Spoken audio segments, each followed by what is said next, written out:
Presenta Jaume y Seré. Lo que hoy nos representa son los mismos valores que nos fundaron hace 60 años. Pronto, el préstamo de los uruguayos. Muy bien, seguimos en la mira como les anunciábamos con la presencia del sociólogo Gustavo Darma. Gustavo, muchas gracias por estar. Gracias por la invitación. Muy bien. Sociólogo y politólogo. Sociólogo y politólogo. Nos conocimos estudiando ciencia política. Muy bien. ¿Sabes lo que era este tipo en primero de facultad? Increíble. ¿No? Pelos largos, ¿no? Vaquero roto. No tenía cana. ¿No? Increíble. ¿No? Ahora sí, abría la boca y decía así, ¿cómo? ¿De dónde salió este extraterrestre? Una cosa increíble. Está muy bien. Es funcionario de UNICEF, ¿verdad? Exactamente, especialista en política social. Por eso ponemos allí educación e infancia. Y antes de entrar en educación, Sí. capaz que podemos tocar algún par de asuntos sobre el tema de la infancia. Siempre se dice que Uruguay cuida poco a sus abuelos, a sus viejos, digamos, ¿no? De hecho, el plan de cuidados que el gobierno pretende implementar apunta un poco a eso. Ahora, a pesar de eso, ¿cuidamos peor a los niños que a los viejos? Mira, yo creo que Uruguay históricamente ha cuidado bien a sus adultos mayores, aunque eso a veces, una afirmación de ese tipo te hace ganar algunos contendores, por no decir enemigos, en el debate. Sí, si fueras político no podrías decirlo. Digo, que ha cuidado históricamente bien y que los propios jubilados se han cuidado bien a sí mismos cuando han reclamado por sus derechos. Cuando digo que históricamente los ha cuidado bien, porque Uruguay es un país pionero en la construcción del sistema de seguridad social. El sistema de seguridad social en Uruguay tiene 100 años de historia, con una legislación de avanzada en su época y con un desarrollo efectivo, real del sistema de prestaciones para los adultos mayores, jubilaciones, pensiones, retiro de la fuerza de trabajo, muy potente a lo largo del siglo XX. Allí te diría que Uruguay no solo ha estado a la cabeza de la región durante el siglo XX, sino que en términos de desarrollo relativo de su sistema de seguridad social, por ejemplo, lo que representa el gasto en seguridad social en relación al Producto Interno Bruto, lo ubica Uruguay en los primeros lugares del mundo. A eso se suma, esto es bien conocido, que los propios jubilados y pensionistas bregaron por sus derechos, lograron una reforma constitucional que apoyó prácticamente todo el arco político nacional. Yo no recuerdo en exactitud, pero probablemente Valle. Solo Jorge Valle decía que no, ¿no? Y el MLN, ¿sabes qué? Creo que era por motivos muy distintos. Pero, y me parece bien. Es decir, ahora, para poner esto en cifras, Uruguay tiene en los adultos mayores 2% de pobreza. Las últimas cifras publicadas por el INE ahora en abril de este año, Pobreza 2015, con la encuesta Continua Hogares, muestran que Uruguay tiene 9,7% de pobreza en toda la población. Abro paréntesis, por primera vez en los últimos 10 años no baja la pobreza con respecto al año anterior, que también había sido 9,7 en el 2014. Entre los adultos mayores 2%, entre todos los adultos 18 más años de edad, jóvenes adultos y adultos mayores 6,6, 6,7%, y entre los menores de 18 años, o sea, niños y adolescentes, 18%. Esa brecha de 9 veces más pobreza como porcentaje en los niños que los adultos mayores no existe en ninguna otra parte del mundo, con información disponible. Ahora, eso se podría corregir de dos maneras. De una que sería absolutamente perversa, que es que aumente la pobreza de adultos mayores, o de la manera razonable, que es que siga descendiendo la pobreza en la infancia. Gustavo, hace años que se habla de la infantilización de la pobreza, Juan ¿no? Pablo Terra. Contanos un poco cómo fue cómo se instaló ese debate, Sí. cómo se midió, cuándo se empezó a hablar de infantilización A fines de la pobreza. de la década del 80. Y después qué fue Sí. pasando con la infantilización de la pobreza. Porque capaz que, aunque sigue existiendo, capaz que ha disminuido, Claro. no lo sé. Mira, a fines de la década de 80, Juan Pablo Terra realizó un diagnóstico muy integral sobre la situación de la infancia de Uruguay, con foco fundamentalmente en primera infancia, de hecho apoyado por UNICEF en ese momento, donde acuñó esa expresión que luego se instaló en el debate público, al punto que yo recuerdo incluso alguna campaña electoral hace tiempo, en los 90, no sé si 94 o 99, se hablaba, alguno de los partidos políticos hablaba de la pobreza con rostro de niños, y no recuerdo mal el nuevo espacio, el nuevo espacio intermedio, digamos, en la historia del nuevo espacio. Bien, ¿por qué la infantilización de la pobreza? Porque la reproducción de la sociedad está concentrada en los hogares de menores ingresos, de menor capital humano, de menor capital educativo de los adultos, tienen una tasa de fecundidad mayor que el resto de la población y eso hace que el grueso de los nacimientos se produzcan en esos hogares. Creo que es el triple que Sí, mirá, la fecundidad, si bien ha bajado en los últimos años en los sectores de menores ingresos, y eso en parte es resultado de las políticas de salud sexual y reproductiva, igual la brecha existe. O sea, Uruguay no escapa. Uruguay es un país que tiene tendencias de país desarrollado respecto a su demografía, y también respecto al sistema de protección social. Hay rasgos que lo identificarían fácilmente Uruguay con un país desarrollado, en particular los países del sur de Europa, pero tiene algunas características que son típicas de un país de menor nivel de desarrollo. Por ejemplo, la concentración de la pobreza en las generaciones más jóvenes, que en general es un rasgo de la región. Cuando yo les decía esta ratio de 9-1, si comparamos porcentaje de pobreza en los adultos mayores versus porcentaje de pobreza en los menores de 18 años, el país que le sigue en el mundo es Brasil, que también tiene un porcentaje de pobreza en adultos mayores bajo, producto de un sistema de seguridad social potente. Brasil tiene un gasto público social en relación a su PIB muy alto, de hecho debe ser el primero o segundo más alto de la región, detrás de Cuba y por delante de Uruguay. Le sigue Argentina y le sigue Chile. Son países que protegen mejor a los adultos mayores que a las generaciones más jóvenes. En el resto de los países de América Latina la relación es paritaria, pero no porque tengan baja pobreza infantil. De hecho, como porcentaje es mayor que en Uruguay, sino porque tienen también muy alta pobreza en los adultos y en los adultos mayores. Entonces, yo siempre planteo una cifra sobre esto de pobreza infantil, no tanto para remarcar el tema de la concentración de la pobreza en la infancia en Uruguay, sino para mostrar el desafío de que Uruguay podría ser el primer país de la región que erradicase la pobreza totalmente. De acuerdo a datos del 2007, grosso modo, hay 300.000 uruguayos que viven en situación de pobreza, es decir, que están debajo de la línea de pobreza definida por el INE. De esos 300.000, la mitad tienen menos de 18 años, niños y adolescentes. Un 40% restante son personas de 18 o más años de edad que viven con estos niños y adolescentes. Y tú no podés erradicar la pobreza infantil sin erradicar la pobreza de sus hogares. O sea, 9 de cada 10 pobres en Uruguay o son niños o los adultos que viven con ellos. Y esto es producto de que Uruguay bajó muchísimo la pobreza en los últimos 10 años. Es cierto, es un debate muy político que a veces termina en tema casi de ranking, pero volviendo a la pregunta de Fito, si uno mira los 30 años de democracia, que para mí, no solo para este tema, para educación, para todo, yo creo que lo que más nos convendría es mirar los 30 años para hacer un balance justo de los avances y las asignaturas pendientes, por lo menos en esos dos campos. Pero bueno, en relación a pobreza, si uno mira esos 30 años, ¿qué nos muestran? Entre 1985 y 1994 una caída espectacular de la pobreza, que esto, salvo la oposición, pocas veces se dice, ¿no? Es decir, con la vieja línea de pobreza del INE, la pobreza bajó del 46 al 15%, 1986, 1994 respectivamente. Luego se estabiliza la pobreza en torno al 15%, con, abro paréntesis, un fenómeno interesante. Al mismo tiempo, cuando la abrís por territorios, comienza a aumentar levemente la pobreza en Montevideo, área metropolitana.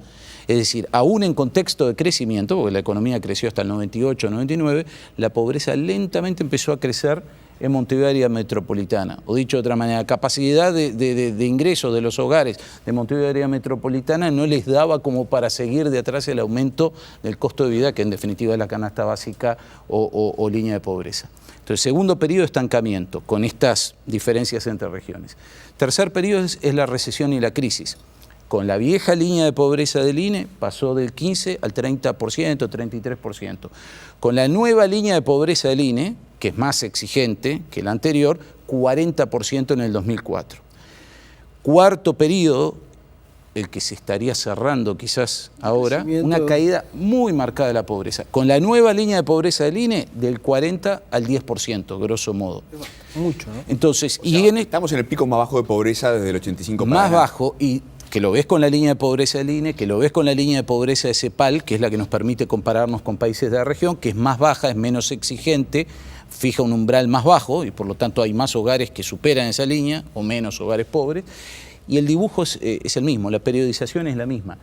Incluso si utilizamos la línea de pobreza de CEPAL y se mide no en personas, sino en hogares, y se hace un poco de arqueología en documentos viejos de CEPAL, es probable que Uruguay haya llegado al nivel de pobreza más bajo desde la década del 60. Probablemente, pero esto no es demostrable, salvo las modelizaciones de Luis Bértola y de los historiadores económicos, los niveles más bajos de pobreza monetaria, aunque es muy difícil comparar un periodo tan largo con pautas de consumo que han cambiado tanto, pero probablemente fueron en los años 40 y 50 y hasta mediados de los 60. Yo te quiero hacer una, antes de entrar al tema de educación, pero ¿qué pensás del tema de las asistencias monetarias directas y qué pensás de cuando esas asistencias se cortan porque no se cumplen determinadas contrapartidas, como por ejemplo mandar a sus hijos a la escuela, ¿no? Ese es un interesantísimo debate donde, para empezar, antes de ir a la respuesta, personalmente estoy súper a favor de las asistencias monetarias, pero yendo a la respuesta, que va a fundamentar de alguna manera esta respuesta breve o este adelanto, aquí se cruzan dos historias de política. Uruguay también, en relación a las políticas de transferencia de las familias con niños, fue pionero en la región. El régimen de asignación familiares era de la década de 40, 43 creo. Y se pensó como una transferencia para el hombre, jefe de hogar, trabajador formal, aunque, digamos, esa es la historia mítica de las asignaciones familiares, su cobertura no era universal ni cosa parecida, y estaba asociado a la asistencia educativa, a la asistencia de salud, es decir, tenía, yo diría, una finalidad de apoyar a las familias con niños, el desarrollo, tenía como un aire de clase media también esa política, ¿no? Las asignaciones familiares en la década de 90, o ya desde antes, fueron perdiendo peso monetario y además fue cambiando la configuración de la sociedad uruguaya. Volvemos a lo del comienzo. Buena parte de la reproducción de la sociedad uruguaya ocurría en hogares fuera del mercado laboral formal y por lo tanto no tenían acceso a las asignaciones familiares. De hecho, las primeras reformas al viejo régimen de asignaciones familiares comienzan a darse en los 90, mitad de los 90, hasta primeros años del 2000, con un amplio apoyo político partidario. ¿A qué apuntaban? A ir acercando esa transferencia que fue pensada como condicionalidad, clases medias, sectores formales, a una transferencia para mitigar la pobreza en los sectores más excluidos del mercado laboral donde nacían los niños. Y allí viene Ingreso Ciudadano, PANES, y luego en el 2007, en el marco del Plan de Equidad, el nuevo régimen de asignaciones familiares. Entonces, yo creo que quizás por razones culturales, y porque también en América Latina los programas de transferencias condicionadas, como su nombre indica, son programas de los 2000, se utilizaron como elemento para promover la asistencia educativa, es decir, buscaron los dos objetivos. Por esa razón se reforzó, por esas dos razones, el patrón cultural imperante en la sociedad uruguaya, y si tú querés el legado de política que nos lleva al viejo régimen de asignaciones familiares. Buscó un retorno. Exacto. Ahora, yo creo que la finalidad principal de una política de transferencia de ingresos es mejorar el bienestar de los hogares con niños. Y de hecho, claro, en los países más desarrollados, los hogares con niños, y casi de carácter universal, reciben transferencias monetarias. Basta ir a los datos de distribución del ingreso en los países de Europa, publicaciones de Euromod, que muestran cómo cambia la distribución del ingreso en función de impuestos y de transferencias monetarias. Y es asombroso. Suecia tiene una distribución del ingreso original, es decir, de mercado antes de impuestos de transferencia monetaria, igual a la de Uruguay y Costa Rica. 0,40, grosso modo. Suecia tiene una distribución real del ingreso de 0,26, 0,27, como los países nórdicos, los menos desiguales o más igualitarios del mundo. Y eso es impuestos y transferencias. Entonces yo creo que tiene un objetivo, digamos, totalmente de redistribución. Definitivo. Sobre este tema que se ha debatido tanto, es un tema muy álgido, autoridades del Ministerio de Desarrollo, oposición, desde hace, no sé, 10 años por lo menos, sobre este tema, así como el tema de educación y sobre, creo yo, corregime Fito, es una vieja obsesión, cualquier tema que vos quieras debatir en Uruguay, lo que mejor nos hace es mirar para afuera, porque es un país extremadamente parroquial, que por lo menos hasta hace unos años debatía casi sin un número, a olfato. ¿No? Es decir, yo siempre digo, la educación uruguaya de la década del 50 era una maravilla. ¿Qué era una maravilla? Llegaba el 20% a la educación media. Era una maravilla para unos. Era una educación... Tenemos un pasado como mítico, claro, que... Pero te agrego otra. Se logró el objetivo de Varela a los 10 años de Varela. ¿Qué? Se logró a los 100 años de Varela. Que todos terminemos la escuela primaria, generación del 80. Y Varela pensó esto 100 años antes. Está bueno, o sea que en 100 años solucionamos el problema de secundaria. A la luz de los números que mencionabas, Gustavo, aquella emergencia social que había cuando asume el primer gobierno del Frente Amplio, parece haberse apagado, digamos. Ya no estamos ante una emergencia. Sin embargo, hay otros desafíos hoy que surgen por el lado de la política social, como puede ser la integración de la sociedad, el darle oportunidades a los jóvenes que viven en los hogares de menores ingresos. Y en ese sentido, ¿qué tan exitoso están siendo las políticas sociales hoy? Me parece excelente la pregunta y hago antes una acotación. Si nosotros miramos la evolución de la pobreza en Uruguay, digamos, desde fines de los 90 al presente, ¿no? Es decir, esos dos últimos periodos, el de crecimiento de la pobreza y luego el de disminución de la pobreza, en realidad el periodo de crecimiento de la pobreza es porque se agregan los nuevos pobres a los pobres de siempre. Perdón la expresión tan burda, ¿no? ¿Qué quiero decir con esto? Esto pocos recordarán, pero hay una publicación del Instituto Nacional de Estadística sobre la pobreza en el 2003 o 2002 que muestra la evolución de la pobreza por trimestres. Hasta mitad del 2002, de la crisis bancaria, es decir, que aumenta el desempleo, bajan los ingresos de hogares y se dispara la inflación a un 20%, es decir, se modifican las dos variables que determinan la chance de tener de ser o no pobre, hasta ese momento era más o menos el 15% y salta a 30% producto de la crisis. Y se mantiene en esos niveles hasta el 2004 que empieza a bajar. Entonces, ¿qué pasó en Uruguay? Al igual que en Argentina un poquito antes de 2001.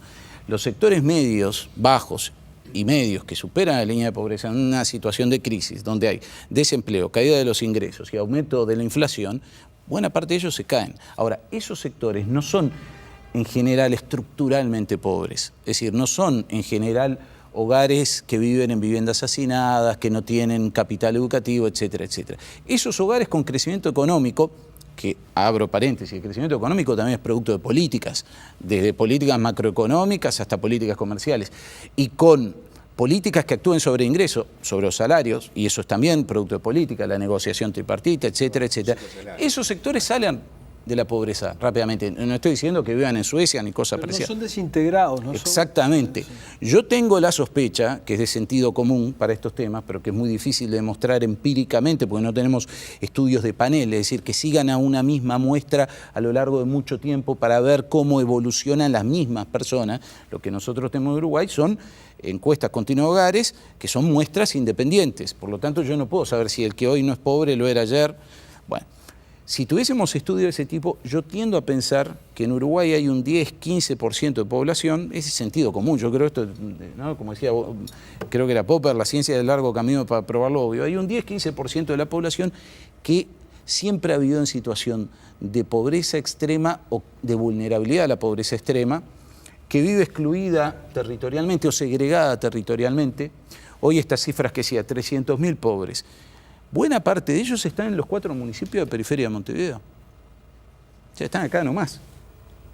Entonces, y esto enlazo con, si las políticas que se desarrollaron contribuyeron a reducir la pobreza, creo que contribuyeron fuertemente a reducir, casi a eliminar la pobreza reciente, ¿no? A ese 20% que salió. Mitigaron la severidad de la pobreza, la intensidad de la pobreza en los sectores más duros, y seguramente aparte de ellos también lo sacaron, por algo tenemos 9,7 y no 15, no 20, pero al mismo tiempo está el fenómeno estructural, que no depende solo de estas variables que mencionaba, son más de política económica o de política de transferencia, o hasta de política de formación de capital humano como es la educación, que tiene que ver con la organización en el territorio, y que tienen que ver probablemente con políticas que todavía no hemos inventado, ni acá ni en ninguna otra parte del mundo. Yo leía hace poco alguna columna tuya sobre la situación de educación en algunas escuelas públicas del país, y la descripción es muy vívida del nivel como de ruptura en algunos contextos. De todas maneras hay que aclarar, y temo, que eso es realmente un 5, un 10, 15% de la realidad, de la matrícula, por así decirlo. Pero no importa el número, lo importante es que efectivamente puede haber un 5, un 10, un 15%, porque al final del día depende del indicador que un cientista social cree para medir estas cosas, que están allá afuera, que estás excluido. Y para eso, ¿qué políticas desarrollas? Pues digo, del set convencional de políticas, cuando entran otros fenómenos de exclusión cultural, social, de violencia, de marginación, de narcotráfico, políticas difícil. Convencionales, es muy difícil. Llamar a, no, mire, usted tiene que sacar este documento, el otro, ya tal o cual formulario. Exacto, entonces ese es un desafío que no es solo para sociedades como la de Uruguay, la Argentina o Santiago. En los países más desarrollados lo tienen con los inmigrantes. Claro. Entonces es una agenda nueva. El Estado social que nosotros tenemos y que heredamos de don José Valle Ordóñez fue un Estado social pensado para las sociedades industriales modernas y lo estamos reformando, reestructurando, pero en el fondo buena parte de esa reingeniería responde a ese tipo de sociedad. Pero ¿cómo haces que se ejerzan los derechos sociales, económicos, sociales y culturales de una población que se te sale? Un núcleo durísimo. Fito, algo sobre educación, nos metemos en educación. Dale. Dispare. Gustavo, no sé, a ver, lo primero, has seguido un poco el debate seguramente sobre estas escuelas, ya que estamos hablando de estos barrios, ¿no? Sí.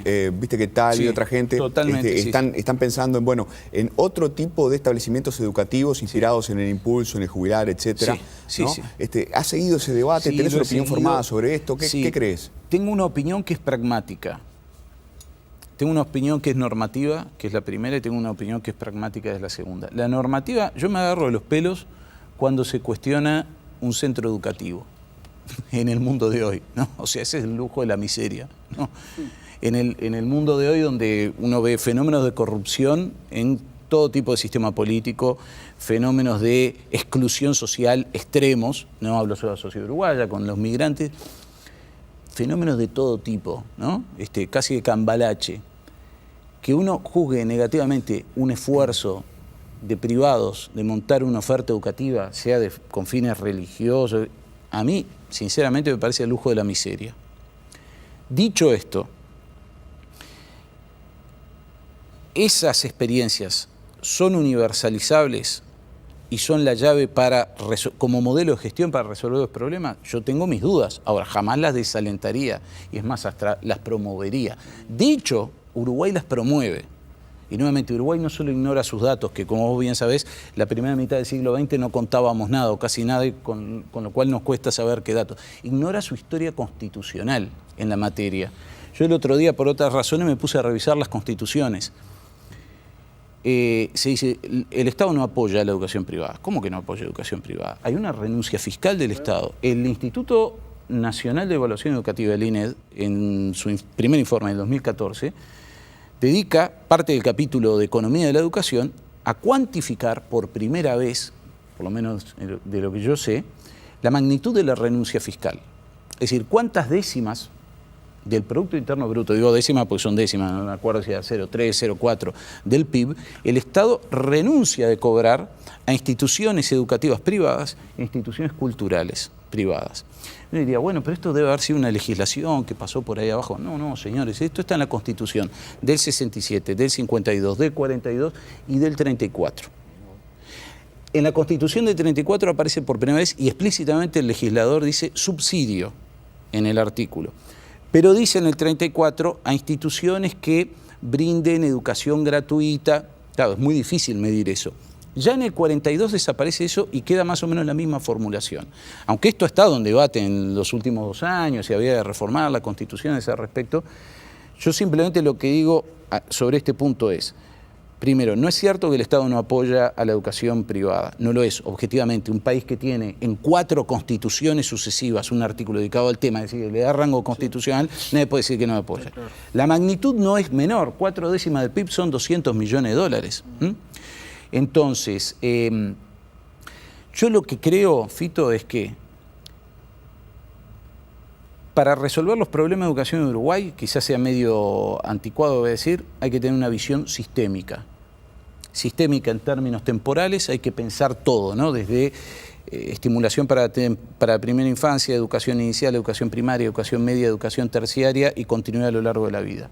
Incluso para evaluar la calidad de nuestro sistema educativo hay que mirar todo, que me parece eso ayudaría también al debate político sobre educación.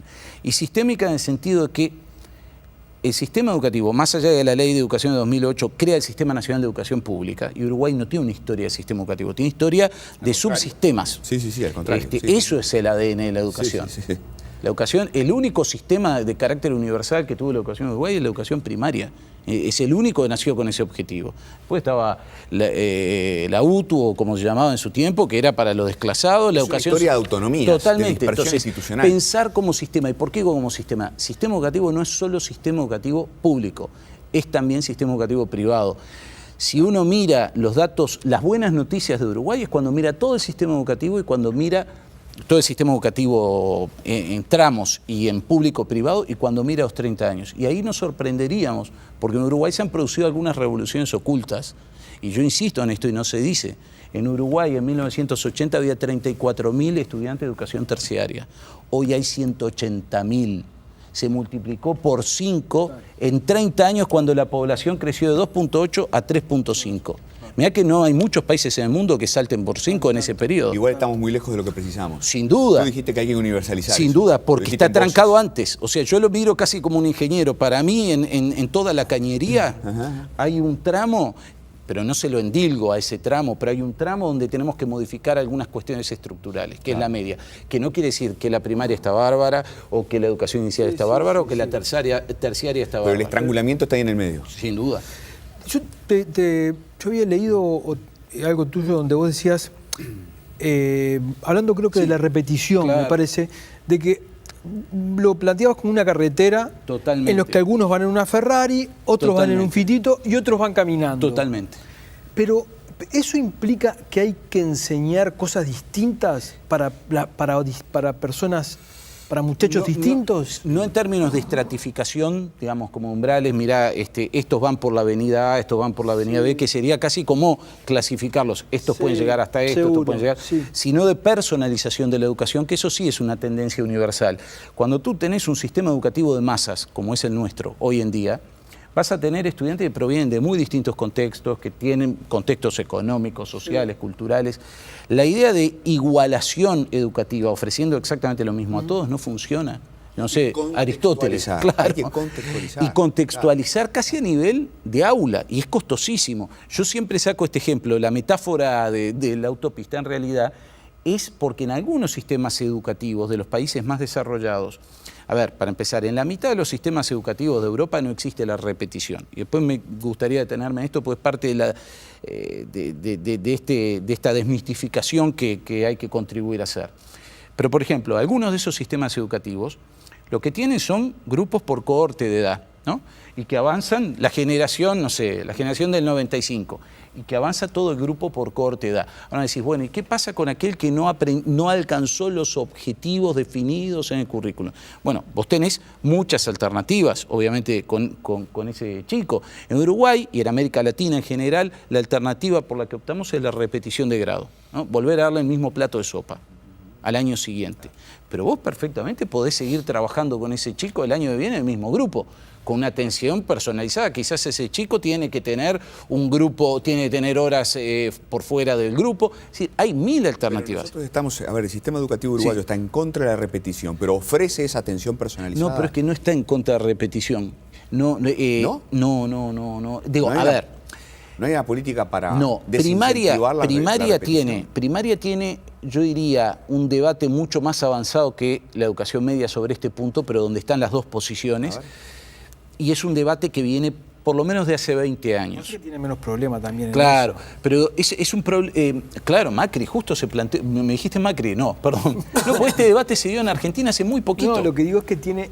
Que la repetición en primaria es menos problemática que... Claro. No, todo el formato en primaria está pensado para acompañar de mejor manera el proceso educativo. Por eso yo quiero volver acá a algo que conversamos muchas veces con Fernando Filgueira. Para entender la educación secundaria hay que entender su historia. La educación secundaria estuvo dentro de la Universidad de la República hasta 1935, que por ley se crea la educación secundaria. Hasta ese momento era sección secundaria, era un apéndice. Uno mira el currículum, uno mira sus prácticas de evaluación. Era preuniversitaria. Totalmente. La educación primaria fue pensada para que todos accedieran a ella, todos progresaran en ella, todo determinado. Llevó 100 años, pero fue pensada así, ¿no? Entonces, eso es el ADN. A eso es cuando uno se refiere a ADN. Es decir, ¿cuál es la misión que está en la institución impregnada? Ahora, en primaria este debate sobre repetición viene hace 20 años y recuerdo, uno de los primeros en plantearlo fue un director colorado de primaria, Sirio Badinadruz, Creo que durante la administración Bonilla le tiraron con todo. Sindicatos, actores políticos. Y luego, en los últimos 10 años, ha habido las autoridades, bueno, Héctor Floridi, Irupé Bucetti, muchos que han planteado, sí, que hay que revisar, que hay que utilizar como último recurso. Pero yo de verdad, nuevamente en esto, invito a los televidentes, a la opinión pública en general, no sé si es que vayan a buscar la lectura o que hagan acto de fe en lo que les estoy diciendo, que francamente en los sistemas educativos más desarrollados no existe el instituto de la reiteración de grado.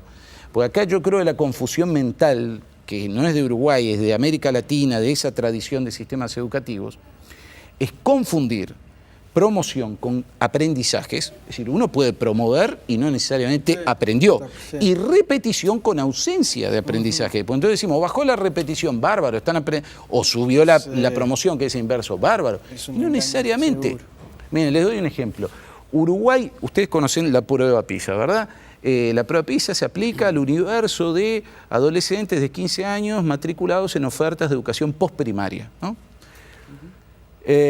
Uruguay, más allá de los vaivenes en las pruebas que ha participado, sigue estando ahí al tope con Chile, algunos países, ¿no? Es decir, con los puntos, y tiene porcentajes y nos alarman de adolescentes que no logran el mínimo de suficiencia, es decir, el porcentaje que no logra los escalones mínimos de suficiencia. Ahora, si los resultados de Chile son iguales o muy parecidos a los de Uruguay, y esos chilenitos, parezco fácil, esos chilenitos ya están en segundo o en tercero de media, en 9º grado, en el grado que les corresponde a su edad, y lo están porque la tasa de repetición efectivamente en Chile en educación media básica es muy baja. Entonces uno diría, pero como hay un chilerito que está en el 9º grado y que no alcanza ese porcentaje de suficiencia, ¿quién está mal, Uruguay o Chile en este tema? Yo personalmente creo que Uruguay, pues la repetición no es un instrumento, está demostrado que no es un instrumento. Quien reitera el grado no aprende por reiterar el grado. ¿Por qué no inventamos otra cosa? Claro, inventar otra cosa es primero romper algunos preconceptos, pero además cuesta caro. Sería como aceptar que la repetición es una manera de enseñanza. Claro, y no es así, francamente, no es así. Lo que pasa es que secundaria fue pensado como una carrera de vallas. Entonces, en una carrera de vallas, no importa que todos lleguen al final, importa que lleguen los que van a subirse al podio. Y si llegan todos, igual, si llega destrozado el último, no importa. Pero en educación sí tienen que llegar todos al final. Nos quedan 5 minutos. De hecho, cuando vemos los porcentajes de aprobación de secundaria, no solo estamos en el fondo de América Latina en los sectores de menores ingresos, sino también en los de mayores ingresos. Totalmente. ¿Cómo es hoy en día secundaria, así como está pensado, un catalizador de oportunidades? Mira, excelente el punto al que vas, porque, a ver, este no es un problema solo de la educación pública y no es de la educación privada o solo de los jóvenes o adolescentes de los 3/5 de más bajos ingresos y no los sectores medios. Uruguay tiene un mal desempeño en la educación media en el conjunto. Siempre pongo este ejemplo. Si tú tomás a los jóvenes de 20 a 24 años que residen en los 4 barrios de mayores ingresos de Montevideo, el 80% termina educación media, el 20% no. Y uno se los puede imaginar, ¿no? Se lo imagina cuál es la habitación, la computadora, último modelo que tiene. 1 de cada 5 no termina educación media. Y en general, trayectoria exclusiva en la educación privada. Ahí la repetición implica la reinscripción de una institución a otra si no aceptan que se mantenga dentro de la misma institución educativa. En la educación pública, obviamente, esto es mucho mayor, pero la educación pública recibe también un alumnado con un capital humano y social distinto. Ahora, el tema no será, entre otras razones, además de todas las condiciones institucionales, porque obviamente si tenés una institución educativa más pequeña, más continentadora, con más horas de clase, con una gestión más eficiente también de los profesionales, con menores niveles de inasistencia, etcétera, etcétera, etcétera, la institución ideal que nos imaginamos, que hay públicas y que hay privadas de gestión pública. Es decir, además de eso, no habrá que repensar los contenidos, porque eso también puede ser algo que expulsa los contenidos, las prácticas de los docentes y sobre todo lo que se llama en esta jerga el régimen académico. ¿Por qué la reiteración o promoción de grado tiene que ser decidido en función de una acumulación de asignaturas que se aprueban? ¿Por qué no puede haber, cito la legislación española en la materia, por qué no puede haber una suerte de profesor, tutor, que es el que toma la decisión al final mirando integralmente el desarrollo del estudiante.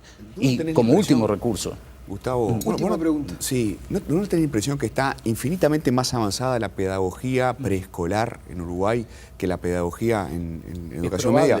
O sea, hemos innovado extraordinariamente la manera de enseñarle a los chiquilines que tienen 4 años, 3 años, 2 años, 5 años, y no innovamos nada la manera de enseñarle a los pibes de 15, 16. Para mí es obvio y con sigue esto... el viejo profesor, sí, ¿no? Sí, algo falla ahí. No, de acuerdo. Y para ir voy a responder tu pregunta, planteando de alguna manera una respuesta que creo que es para el conjunto del sistema. El sistema educativo uruguayo o los niveles o los tramos de educación de Uruguay han tenido desempeños disímiles, algunos problemas en común, pero desempeños disímiles en los últimos 30, 35 años. Quien diga que el sistema educativo de Uruguay hoy tajantemente está peor que hace 30, 35 años, está respondiendo eso, creo yo, por algunos tramos educativos, que es lo que está más presente en el debate. Educación inicial y primera infancia, 0 a 5 años. A comienzos de los 80 había 40.000, hoy hay 180.000.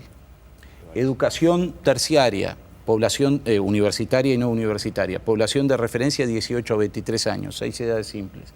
1980, 34.000 alumnos, hoy 180.000 alumnos. Educación media, población de edad de referencia 12 a 17 años, 1980, 170.000 alumnos, hoy 340.000 alumnos. Primaria estabilizada porque ya se había universalizado el acceso. Se irá, con acceso no alcanza, hay que ver la calidad, estoy totalmente de acuerdo. Ahora, que un país en 30 años de democracia salte de 500.000 alumnos a 1 millón de alumnos, ¿es una mala noticia? No. ¿Qué festejo unió a los 4 partidos políticos con representación parlamentaria, en particular los 3 que compartieron responsabilidades a frente del gobierno? Es decir, señores, durante los 30 años de democracia pasamos de 500.000 a 1 millón de alumnos. Es un dato importante, ¿eh? En un país que pasó de 2.8 a 3.5 millones. Nunca se incorpora al debate, ¿eh? Yo no es que esté llevando agua para mi molino, porque bien. he sido durante mucho tiempo funcionario de la Universidad de la República. Pero es un la dato. Universidad de la República hoy no tiene nada que ver con la Universidad de la República hace 15 años. Hace 30 años no teníamos subsistema privado de educación. Uruguay era una rara avis en el mundo, una sola universidad. Gustavo, esto daría para seguir horas y se nos fue el tiempo. Bueno, otra vez será, es tremendo. Otra vez será. La verdad que un placer. Gracias a ustedes por la invitación. Muchísimas gracias por haber estado. A ustedes. Gracias, muchachos. Gracias a ustedes por haber estado ahí. Los esperamos el jueves. Que pasen bien.